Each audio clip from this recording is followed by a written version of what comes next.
Exodus 24 verses 9 and 10 says, Then went up Moses and Aaron, Nadab and Abihu, and 70 of the elders of Israel. And they saw the God of Israel. And there was under his feet as it were a paved work of a sapphire stone, and as it were the body of heaven in his clearness. The God of the Bible is the God of Israel. And we know that the God of the Bible is the triune God, who is Father, Son, and Holy Ghost, as 1 John 5:7 says, For there are three that bear record in heaven, the Father, the Word, and the Holy Ghost, and these three are one. And we've shown a number of times that the visible image of the God of the Bible, when he shows up in the form of a man or angel, is the Son of God, Jesus Christ. Colossians 1:12 and 13 says, Giving thanks unto the Father, which hath made us meet to be partakers of the inheritance of the saints in light, who hath delivered us from the power of darkness, and hath translated us into the kingdom of his dear Son. And of the Son, Jesus, we're further told in Colossians 1:14 that he is in whom we have redemption through his blood, even the forgiveness of sins. And then Colossians 1:15 goes on to say about Jesus, the Son of God, and described him as who is the image of the invisible God, the firstborn of every creature. So when we read our text and it says, and they saw the God of Israel, we know they saw Jesus in visible form, and not in his full glory, but in a glorified state, similar to how he was seen at the Mount of Transfiguration, which is called that because Matthew 17:2 describes the event saying, And he was transfigured before them, and his face did shine as the sun, and his raiment was white as the light. So while Jesus appears here in a glorified state, we understand that it was only as much glory as sinful men could stand. Jesus in his full glory would melt sinful men like a nuclear explosion going off.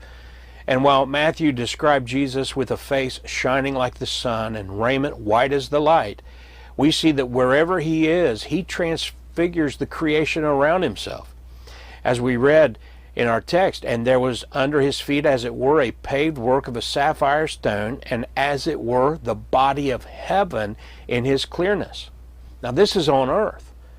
Where Jesus appears, the earth itself is transfigured.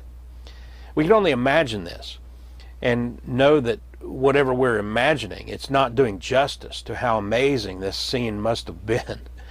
And later in the same chapter, Exodus 24, verses 16 and 17, we read, And the glory of the Lord abode upon Mount Sinai, and the cloud covered it 6 days, and the seventh day he called unto Moses out of the midst of the cloud. And the sight of the glory of the Lord was like devouring fire on the top of the mount in the eyes of the children of Israel. Folks, what else would you expect?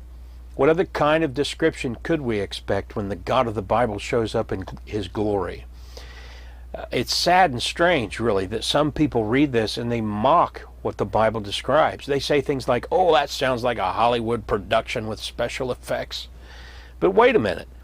This happened 4,000 years before Hollywood existed. And these people had never seen anything like this, and there was no way to use special effects of some sort and produce this scene that these men are witnessing, and they wouldn't have known to describe it in these terms. They'd never seen anything like it. But one day, those of us who are believers in Jesus Christ and have been saved, we will see Jesus, the God of Israel, in all of his glory. And until then, we can meditate on texts like these in Revelation chapter 4, where verse 3, Revelation 4:3 tells us, And he that sat, talking about on the throne, was to look upon like a jasper and a sardine stone, just like we read in our text. And there was a rainbow round about the throne in sight like unto an emerald. Every day we are one day closer to seeing Jesus, the God of Israel, in all of his glory. And one day it'll be our last day of waiting for that day to come.